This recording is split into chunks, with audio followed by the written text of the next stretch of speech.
Good morning बेटा, कैसे हैं आप सब? I hope you all are good and happy. तो बेटा हम पढ़ रहे थे पाठ नंबर 13, कुछ नए मन भावन खेल। ठीक है, तो बेटा इसमें हमने पढ़ा था पेज नंबर 108 और पेज नंबर 109। ये दो पेज नंबर हम इसके पढ़ चुके थे, पेज नंबर 108 और पेज नंबर 109। ठीक है, इसमें हमने पढ़ा था खेलों के बारे में, कुछ नए मन भावन खेल। खेलों के प्रकार पढ़े थे हम। कौन कौन से होते हैं खेलों के प्रकार? खेल 3 प्रकार के होते हैं, जिसमें जलीय खेल, स्थलीय खेल और हवाई खेल। जो स्थल पे खेले जाते हैं वो स्थलीय खेल, स्थल का मतलब जमीन पर। जो खेल जमीन पे खेले जाते हैं उसे हम बोलते हैं स्थलीय खेल। जो खेल जल में खेले जाते हैं यानी वाटर स्पोर्ट्स जो होते हैं ना, पानी के अंदर जो खेले जाते हैं उसे हम क्या बोलते हैं? जलीय खेल बोलते हैं। और जो हवा में खेले जाते हैं ना, पैराशूट राइडिंग वगैरह, ये सब चीजें क्या होती है? हवाई खेल कहलाते हैं।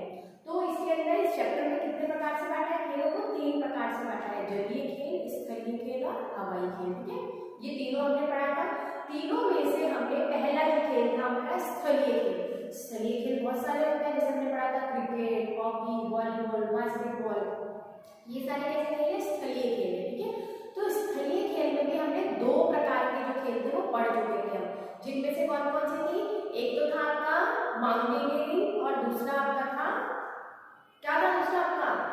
दूसरा पैदल चलते हुए जब हम किसी चीज के बारे में जानकारी प्राप्त करते हैं, पेड़ पौधे, वनस्पति, वो जो था अपना, उसको हमने पढ़ा था ट्रैकिंग और माउंटेनियरिंग। 2 पढ़े थे हमने, पथारोहण और पर्वतारोहण। ठीक है, पथारोहण और पर्वतारोहण ये 2 हमने पढ़ लिए थे। तो आज हम कौन सा स्टार्ट करेंगे? आज जो है स्थलीय खेल का प्रकार नंबर 3, थर्ड नंबर पे कौन सा हमारा आता है वो हम आज स्टार्ट करेंगे। उससे पहले बेटा एक बार हम शब्दार्थ देख लेते हैं। सहिष्णुता मतलब सहनशीलता, सहन करने की शक्ति। नेक्स्ट आपका त्रिव मतलब तेज। आगे है आपको उपचार सामग्री, आपको पहले ही बताया था। उपचार के लिए सामग्री अगर हमारे लग जाती है, हमें किसी चीज की जरूरत है, तो उसके लिए जो हमारी सामग्री होती है वो होती है हमारी उपचार सामग्री। आगे है आपका आत्मविश्वास। आत्मविश्वास अपने ऊपर विश्वास, अपने ऊपर स्वयं में विश्वास रखना, सेल्फ कॉन्फिडेंस रखना, वो होता है आपका आत्मविश्वास। ठीक है बेटा, 2 हमने पढ़ लिए थे, ट्रैकिंग और पर्वतारोहण, माउंटेनियरिंग। अब आ जाइए पेज नंबर 110 पे। थर्ड है इसका स्कीइंग। स्कीइंग का मतलब क्या होता है बेटा? स्कीइंग का मतलब होता है कि बर्फ पर फिसलने का साहसिक खेल। साहसिक का मतलब ब्रेव, जो ब्रेव होता है वही ये काम कर सकता है। जो बर्फ की मोटी मोटी परतें होती है, जो ऊंचे ऊंचे पहाड़ों पर होती है, वहां पे फिसलने का खेल होता है। आपने देखा भी होगा वीडियोज में या फिर वैसे फोटोज में भी देखा होगा, उस पर जो ट्रेंड होता है वही फिसल सकता है, उसे हम क्या बोलते हैं? स्कीइंग कहलाता है। तो बर्फ पर फिसलने का खेल ही क्या कहलाता है? साहसिक कार्य ही स्कीइंग कहलाता है। पहाड़ी ढालों पर जहां बर्फ की मोटी परत जमा होती है, पहाड़ी ढालों पर जो पर्वतीय प्रदेश होते हैं वहां पर क्या होता है कि बर्फ की मोटी परत ढकी हुई होती है, जमी हुई होती है। तो खिलाड़ी ski runner ice stick, skiing shoes, skiing board, धूप का चश्मा, दस्ताने और लंबी टोपी पहनकर बर्फ पर फिसलने का आनंद लेते हैं। अब देखिए जो खिलाड़ी होते हैं ना, स्की रनर जो होते हैं, वो देखो क्या कहते हैं? आइस स्टिक, आइस की जो स्टिक होती है वो स्टिक अपने हाथ में रखते हैं। स्कीइंग के शूज होते हैं, अलग से जूते आते हैं, फिसलने वाले जो जूते आते हैं वो जूते पहनते हैं। और स्कीइंग का बोर्ड होता है, बोर्ड अपने साथ में लेके चलते हैं ना। धूप का चश्मा लगाना होता है, धूप वो लगाना। दस्ताने, दस्ताने का मतलब होता है ग्लव्स। तो पूरी उनकी क्या होती है? ऊपर से नीचे तक पूरी यूनिफॉर्म होती है, उसके लिए जो क्लिफिट होती है वो ड्रेस होती है उनकी। और लंबी टोपी, बड़ी वाली लंबी वाली जो टोपी होती है वो पहनकर बर्फ में फिसलने का आनंद लेते हैं। वो लंबी वाली टोपी पहनते हैं और फिर बर्फ में फिसलने का आनंद लेते हैं, जिससे कि उन्हें चोट भी ना लगे और उनके जो फिसलने का जो आनंद है वो भी उन्हें प्राप्त हो जाए। इस खेल का प्रारंभ सबसे पहले ये खेल कहाँ खेला गया था? तो यह खेल सबसे पहले स्कैंडिनेविया से हुआ ऐसा माना जाता है। सबसे पहले इस खेल का प्रारंभ कहाँ पे हुआ था? स्कैंडिनेविया में हुआ था। भारत में जोशीमठ के निकट स्थित ओली का मैदान स्कीइंग के लिए विश्व प्रसिद्ध है। भारत में कहाँ पे है? जोशीमठ के निकट, जहाँ पे क्या होता है? बहुत बड़ी स्कीइंग का ग्राउंड बना हुआ है, उस मैदान का नाम है ओली का मैदान। वहाँ पे बहुत ही बड़ी मात्रा में लोगों द्वारा स्कीइंग की जाती है। तो याद रखिए आप कहाँ होता है, भारत में जोशीमठ के निकट औली का मैदान है, वहाँ पे स्कीइंग बहुत ही प्रसिद्ध है, विश्व प्रसिद्ध यानी वर्ल्ड फेमस स्कीइंग है। ठीक है बेटा, तो ये आपका था नंबर 3। सबसे पहले हमने पढ़ा था ट्रैकिंग, माउंटेनियरिंग और थर्ड नंबर पे कौन सा गेम है आपका स्कीइंग। ठीक है, स्थलीय खेलों के लिए थर्ड प्रकार हो गया आपका स्कीइंग। याद रखिए इसको शॉर्ट में स्कीइंग का मतलब होता है बर्फ के पहाड़ों पर जो फिसलते हैं, हम फिसलने का जो आनंद लेते हैं, साहसिक खेल होता है, उसे हम क्या बोलते हैं स्कीइंग कहते हैं। आगे बेटा नंबर 4 है आपका हॉकी। हॉकी का आपने सबने नाम सुना होगा, एक स्टिक होती है हॉकी की, एक बॉल होती है और सभी खिलाड़ी होते हैं वो उसके पीछे पीछे घूमते हैं, बहुत बड़ा सा मैदान होता है हॉकी का। ठीक है, तो आइए हम हॉकी के बारे में पढ़ेंगे अभी। दो दलों के बीच हॉकी स्टिक, मुड़ी हुई स्टिक। हॉकी स्टिक कैसे होती है बेटा, आगे से लंबी होती है और पीछे से मुड़ी हुई होती है। देखिए आगे से ये ऐसी स्टिक होती है, आगे से तो ये ऐसी होती है, लेकिन नीचे जाके क्या होती है ये ऐसे मुड़ जाती है, ये ऐसी स्टिक होती है। ठीक है, बॉल तो आप सबको पता है बॉल होती है ना। ठीक है, तो ये हॉकी स्टिक होती है, आगे से ऐसे आपकी नीचे से जाके मुड़ जाती है, होती है आपकी हॉकी स्टिक। ठीक है, ये होती है हॉकी स्टिक जो कि दो दलों के बीच, दो ग्रुप बनाने होते हैं, दो टीम बनती है, उसके बीच में हॉकी स्टिक मुड़ी हुई स्टिक होती है, जो कि बॉल से खेले जाने वाला यह विश्व प्रसिद्ध देशों में लोकप्रिय है। खेल विश्व के कई देशों में लोकप्रिय है ये वाला खेल। हॉकी जो खेल है इंडिया में नहीं खेला जाता, बहुत सारे विश्व के देशों में भी खेला जाता है, यानी कि इंटरनेशनल लेवल का ये गेम है। कनाडा और उत्तरी अमेरिका के बर्फीली इलाकों में आइस हॉकी खेली जाती है।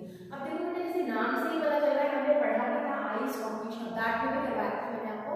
आइस हॉकी का मतलब क्या होता है, बर्फ के अंदर, बर्फ के जो मैदान होते हैं वहां पर खेले जाने वाली हॉकी, बर्फ के ऊपर खेले जाने वाली हॉकी होती है आइस हॉकी। ये कहाँ खेली जाती है, कनाडा में और उत्तरी अमेरिका में खेली जाती है। सबसे पहले 19वीं शताब्दी में इंग्लैंड में हॉकी खेली गई। सबसे पहले फर्स्ट जो हॉकी खेली गई थी वो कहाँ खेली गई थी, इंग्लैंड में खेली गई थी। भारत में हॉकी का खेल बहुत लोकप्रिय है, भारत में भी हॉकी बहुत लोकप्रिय है, लोगों को बहुत पसंद है। यहाँ पुरुषों की टीम के साथ लड़कियों की भी हॉकी टीम विश्व प्रतियोगिता के लिए मैदान में उतरती है। ठीक है, अपने इंडिया में क्या होता है, ना केवल मेल बल्कि फीमेल्स की भी टीम होती है जो कि हॉकी के लिए विश्व प्रसिद्ध प्रतियोगिता के लिए मैदान में उतरती है। उन्हें गोल्डन गर्ल्स ऑफ हॉकी कहकर सम्मानित किया जाता है। उन्हें क्या बोलकर सम्मानित किया जाता है, गोल्डन गर्ल्स ऑफ हॉकी के नाम से सम्मानित किया जाता है। ठीक है बेटा, तो एक ऐसी स्टिक होती है और ये बॉल होती है, इसके साथ दो टीम बनाई जाती है और इनसे मार के खेला जाता है दो टीम के साथ। ये ना केवल इंडिया में खेला जाता है बल्कि वर्ल्ड फेमस गेम है। उसके अलावा मैंने आपको बताया था कनाडा में और उत्तरी अमेरिका में कैसे खेली जाती है, बर्फ से, बर्फ के जो मैदान होते हैं उसके अंदर हॉकी खेली जाती है, जिसे हम बोलते हैं आइस हॉकी कहते हैं। ठीक है बेटा, तो आपके अब कौन से भाई 4 प्रकार के हम स्थलीय खेल पढ़ चुके हैं।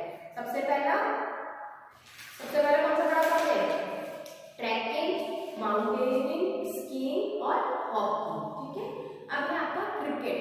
क्रिकेट सभी जानते हैं क्रिकेट के बारे में, छोटे से बच्चे से क्या पूछोगे कि क्रिकेट कैसे खेलते हैं तो उसे पता, और बड़ों को भी सबको क्रिकेट के बारे में बहुत नॉलेज है। बैट बॉल होता है, जैसे हॉकी का बैट तो ऐसा होता है, लेकिन क्रिकेट का बैट आप सभी जानते हैं। क्रिकेट के बैट के बारे में, ये आपका क्रिकेट का बैट है। ठीक है, बॉल होती है, बॉल होती है आपकी। ठीक है, तो ये होता है आपका क्रिकेट का बैट और ये होता है आपका हॉकी का बैट। ठीक है, तो क्रिकेट के में हम देखेंगे, क्रिकेट आज की पीढ़ी का सर्वाधिक लोकप्रिय खेल है। आज की जो हमारी जो अभी की जनरेशन है उसके लिए क्रिकेट कैसा खेल है, बहुत ही लोकप्रिय खेल है, लोगों को बहुत पसंद आता है। इस खेल में दोनों पक्षों में 11-11 खिलाड़ी होते हैं। कितने कितने प्लेयर्स होते हैं सबको पता है ना, 11 प्लेयर्स दोनों टीम में होते हैं। एक पक्ष क्या करता है, गेंद फेंकता है, बॉलिंग कराता है, 11 जो प्लेयर्स है उनमें से एक का नंबर आएगा बॉलिंग के लिए, और दूसरे पक्ष के खिलाड़ी बल्ले से गेंद को मारते हैं। टेस्ट क्रिकेट मैच 5 दिनों तक खेला जाता है। आपने सुना होगा ना बेटा, सभी जानते हैं टेस्ट मैचेस होते हैं अपने कितने डेज में होते हैं, 5 डेज के होते हैं।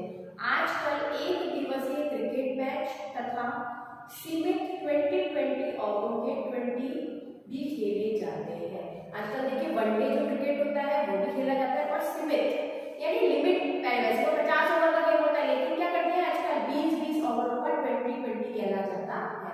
उसका नाम क्या हो गया, 20-20 हो गया है। तो 16वीं शताब्दी के पूर्वार्ध में, उस दिन में मैंने आपको बताया था पूर्वार्ध का मतलब क्या होता है, जो पहले आता है उसका आधा, पूर्वार्ध पूर्व का आधा, ठीक है। तो पहली शताब्दी, जो 16वीं शताब्दी के पूर्वार्ध में क्रिकेट का पहला मैच इंग्लैंड में खेला गया था। सबसे पहले क्रिकेट का पहला मैच कब खेला गया था, इंग्लैंड में खेला गया था। 18वीं शताब्दी की समाप्ति पर यह इंग्लैंड का राष्ट्रीय खेल घोषित हो गया, और जब ये शताब्दी पूरी होती गई, मिड में तो इसमें खेलना चालू किया था, लेकिन जैसे जैसे शताब्दी पूरी होती गई वैसे क्या हो गया, इसको राष्ट्रीय खेल घोषित कर दिया, इसको नेशनल गेम घोषित किया गया था। तो अंग्रेजी साम्राज्य के विस्तार के साथ 19वीं शताब्दी के मध्य में पहला अंतरराष्ट्रीय खेल खेला गया। अब देखिए जो पहले जो ब्रिटिश लोग थे उनका विस्तार होता गया, 18वीं शताब्दी खत्म हुई, 19वें में क्या हुआ, एंटर हुए हम। तो 19वें के मध्य में, मिड के अंदर पहला इंटरनेशनल गेम खेला गया, क्रिकेट का जो फर्स्ट इंटरनेशनल दो देशों के बीच में ये खेल खेला गया। यह खेल ऑस्ट्रेलिया, इंग्लैंड, भारत, पाकिस्तान, श्रीलंका, दक्षिणी अफ्रीका और वेस्ट इंडीज में बहुत ही लोकप्रिय है। ये जो गेम है आप देखिए कहाँ पे फेमस हो गया ये गेम, ऑस्ट्रेलिया में, इंग्लैंड में, भारत में, पाकिस्तान में, श्रीलंका में, दक्षिणी अफ्रीका में और वेस्ट इंडीज में बहुत ही लोकप्रिय हो गया। ठीक है बेटा, तो क्रिकेट में क्या होता है आपके लिए, ये वाला बैट होता है, ऐसी बॉल होती है, दो टीम में बांटते हैं, कितने कितने प्लेयर्स होते हैं, 11 प्लेयर्स दोनों के पास होते हैं, 11 टीम ए के पास, 11 टीम बी के पास। एक प्लेयर्स बैटिंग करते हैं, जो 11 प्लेयर बैटिंग करते हैं और बाकी क्या करते हैं, बॉलिंग करते हैं, उससे बॉल पे मारते हैं, और इस तरह से ये वाला जो खेल है वो खेला जाता है। तो ये सारे खेल कैसे हो गया, ये इंटरनेशनल लेवल का खेल हो गया है, राष्ट्रीय स्तर पर इस खेल को खेला जाता है। सबसे पहले वही है, सबसे पहले इस खेल को वहां पे खेला गया था, इंग्लैंड में खेला गया। हाँ कि बेटा आपके जो है प्रचलित खेल हमने उनको 3 भागों में बांटा था, स्थलीय खेल, जलीय खेल और हवाई खेल। और अब हमने इसको स्थलीय खेलों को कितने भागों में डिवाइड किया है, उसमें हमने पढ़ लिया है इसका पर्वतारोहण, माउंटेनियरिंग, जो पहाड़ों पे चढ़ाई होती है उसे हम बोलते हैं पर्वतारोहण, और पथारोहण पथ आरोहण, पथ का मतलब रास्ता और आरोहण मतलब चलना, और पथ के रास्ते पर चलना, रास्ते में चलते हुए जीव जंतु अलग अलग तरह के पशु पक्षी नदी तालाब उनको जानकारी हम प्राप्त करते हैं, उसे हम बोलते हैं पथारोहण, और इंग्लिश में बोलेंगे उसे ट्रैकिंग। ठीक है, नेक्स्ट आपका थर्ड नंबर था स्कीइंग, बर्फ के पहाड़ों पर साहसिक फिसलने का कार्य करना, फिसलना, बर्फ के पहाड़ों पर फिसलना, उसे हम क्या बोलते हैं, स्कीइंग कहते हैं। तो इसके लिए भी क्या होती है, विशेष प्रकार की ट्रेनिंग होती है, हम हर कैसे नहीं फिसल सकते हैं, उसके लिए स्पेशल जूते होते हैं, चश्मा होता है और टोपी पहनी जाती है, ये सब चीजें होती हैं। और इसका सबसे पहला खेल कहाँ प्रारंभ हुआ था, सबसे पहले स्कैंडिनेविया में खेल प्रारंभ हुआ था। ठीक है बेटा, नेक्स्ट हमने पढ़ा अभी हॉकी। हॉकी में आपको बताया मैंने, हॉकी में ऐसे वाली स्टिक होती है, हॉकी स्टिक बोलते हैं, ये बॉल होती है, तो प्लेयर्स इसके साथ में इसको मारना होता है। ये क्या होती है, हॉकी होती है। हॉकी में भी वही है, 2 तरह की टीम बनी होती है, और आइस हॉकी होती है जो कि बर्फ के मैदानों पर खेली जाती है, बर्फ के पहाड़ों पर खेली जाती है, उसे हम बोलते हैं आइस हॉकी। क्रिकेट का भी हमने पढ़ाई था, टीम में 11 प्लेयर्स होते हैं और बैट और बॉल के साथ में क्रिकेट खेला जाता है। ठीक है बेटा, अब इसके अंदर हमारे पास सिर्फ एक बचा है कबड्डी। जो कबड्डी खेल है उसको बारे में हम कल पढ़ेंगे। उसके बाद हमें पढ़ना है जलीय खेल। जलीय खेल में जितने भी प्रकार के जलीय खेल होते हैं उनके बारे में जानकारी प्राप्त करेंगे, और उसके बाद हम हवाई खेलों के बारे में पढ़ेंगे। तो बेटा आप सबको क्या करना है, पेज नंबर 108, पेज नंबर 109 और पेज नंबर 1110, ये तीनों बहुत ही अच्छे से पढ़ना है। प्लस में जो ये शब्दार्थ है, ये शब्दार्थों को बहुत अच्छे से याद करना है बेटा, और कहीं भी कोई प्रॉब्लम नहीं तो आप जो लाइव इंटरेक्शन होता है अपना, लाइव क्लासेस होती है, उनमें आप मेरे से पूछिए। ठीक है बेटा, आज इतना ही। Thank you, have a nice day.